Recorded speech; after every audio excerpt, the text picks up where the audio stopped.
Praise the lord. దేవునికే మహిమ కలుగును గాక. ఈరోజు దేవుని వాగ్దానము కీర్తనలు 25:3. నీ కొరకు కనిపెట్టు వారిలో ఎవడును సిగ్గునందడు, నీ కొరకు నిరీక్షించు వారిలో ఎవడును సిగ్గునందడు అని దేవుడు ఈరోజు నీతో వాగ్దానం చేస్తా ఉన్నాడు. నా కొరకు కనిపెడుతున్నటువంటి నిన్ను సిగ్గుపడనివ్వను, నా యందు విశ్వాసం ఉంచిన నిన్ను సిగ్గుపడనివ్వను అని దేవుడు సెలవిస్తున్నాడు. రోమీలకు రాసిన పత్రిక 10వ అధ్యాయము 11వ వచనంలో ఈ విధంగా రాయబడినది, ఆయన యందు విశ్వాసముంచు వాడెవడును సిగ్గుపడడని లేఖనములు చెప్పుచున్నవి. అలాగే కీర్తన 25:3లో కూడా నీ కొరకు కనిపెట్టు వారిలో ఎవడును సిగ్గునందడు అని వాక్యంలో రాయబడి ఉన్నది. ఈ రోజున ఆయన యందు విశ్వాసం ఉంచి ఆయన కొరకు కనిపెడుతూ ఎదురు చూస్తున్న నిన్ను సిగ్గుపడనివ్వనని దేవుడే నీతో ఈ రోజున సెలవిస్తా ఉన్నారు. విశ్వాసము అనంటే దేవుడు చెప్పిన దానిని నమ్మడం. నిరీక్షణ అనంటే దేవుడు చెప్పినది ప్రస్తుతము కనబడకపోయినా, అది జరగదు అనేటువంటి పరిస్థితులు మన చుట్టూ ఉన్నను దాని కొరకు విశ్వాసముతో ఎదురు చూడడమే, కనిపెట్టడమే నిరీక్షణ.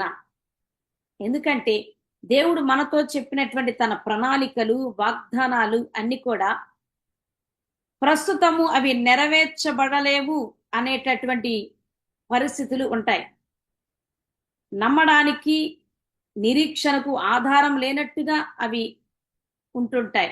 అయితే అటువంటి పరిస్థితుల్లో కూడా నిరీక్షణకు ఆధారం లేకపోయినా, నమ్మడానికి ఆస్కారం లేకపోయినా, దేవుడు మనతో చెప్పిన వాటి గురించి విశ్వాసముతో ఎదురు చూడటమే ఆయన యందు నిరీక్షణ కలిగి ఉండడం.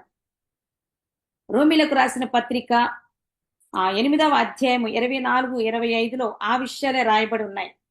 ఏలయనగా మనము నిరీక్షణ కలిగిన వారమై రక్షింపబడితిమి. నిరీక్షింపబడినది కనబడునప్పుడు నిరీక్షణతో పని ఉండదు. తాను చూచుచున్న దాని కొరకు ఎవడు నిరీక్షించును? మనము చూడని దాని కొరకు నిరీక్షించిన ఎడల ఓపికతో దాని కొరకు కనిపెట్టుదుము.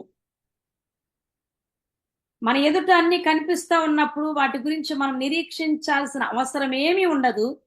కానీ మన ఎదుట కనబడకపోయినా, దేవుడు మనతో చేస్తానని చెప్పినవి కనబడకపోయినా, ఆయన చెప్పినవి చేయుటకు సమర్థుడు అని విశ్వాసం ఉంచి ఆయన చెప్పిన వాటి కొరకు ఓపికతో ఎదురు చూడటమే ఆయన యందు నిరీక్షణ కలిగి ఉండడం.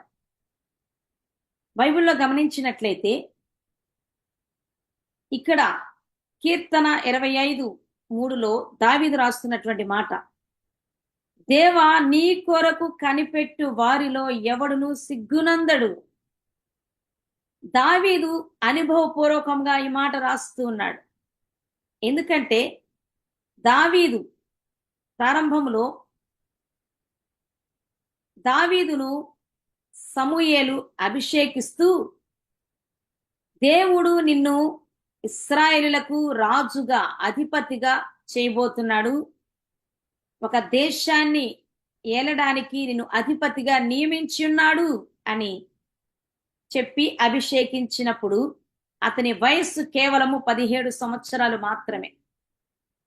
అయితే దేవుడు తాను సమూయేలు ద్వారా చెప్పినటువంటి దైవ ప్రణాళికను, దైవ ఉద్దేశమును, వాగ్దానాలన్నిటినీ 13 సంవత్సరాల పాటు విశ్వాసముతో ఎదురు చూస్తూ ఉన్నప్పుడు, సరిగ్గా దావీదు 30వ ఏట దేవుడు సమూయేలుతో గతంలో చెప్పినటువంటి దైవ ప్రణాళిక అంతా కూడా నెరవేర్చి దావీదును తృప్తిపరిచారు.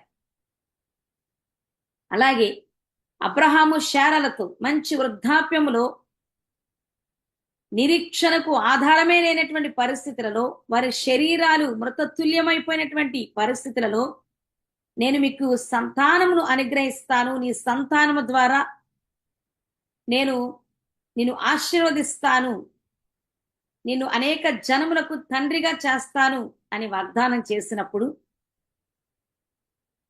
ఆ వాగ్దానమును వారు విశ్వసించి 25 సంవత్సరాల పాటు ఓపికగా ఎదురు చూసినప్పుడు దేవుడు వారి జీవితంలో కూడా వారి కనిపెట్టినటువంటి వాగ్దానమును నెరవేర్చి వారిని తృప్తిపరిచారు.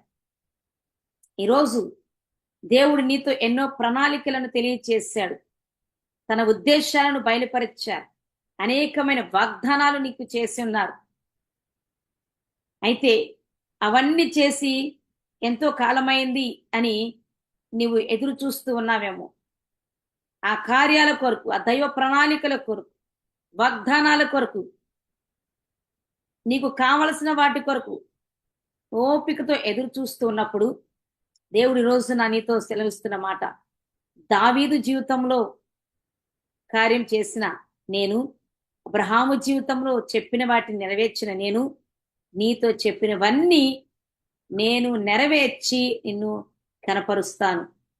నా కొరకు నీవి వేటి వేటి గురించి ఎదురు చూస్తున్నావో వాటన్నిటి విషయంలో ఏ మాత్రము సిగ్గుపడవు, సిగ్గుపరచను అని దేవుడు స్పష్టంగా ఈరోజు నీతో సెలవిస్తున్నారు. ఓపికతో ఎదురు చూడు. వాగ్దానాలను స్వతంత్రించుకోబోతున్నావు. దైవ ప్రణాళికలన్నీ నీ జీవితంలో చక్కగా నెరవేర్చబడబోతున్నాయి. దేవుడు నిన్ను తృప్తిపరచబోతున్నాడు. నీ శత్రువులనే దేవుడు సిగ్గుపరచబోతున్నాడు. నిన్ను మాత్రం ఏ విషయములో సిగ్గుపరచడు అని ఈ రోజున నమ్మి ధైర్యముగా ముందుకు కొనసాగు. దేవుని కృప మీకు తోడై ఉండునుగాక. ఆమేన్.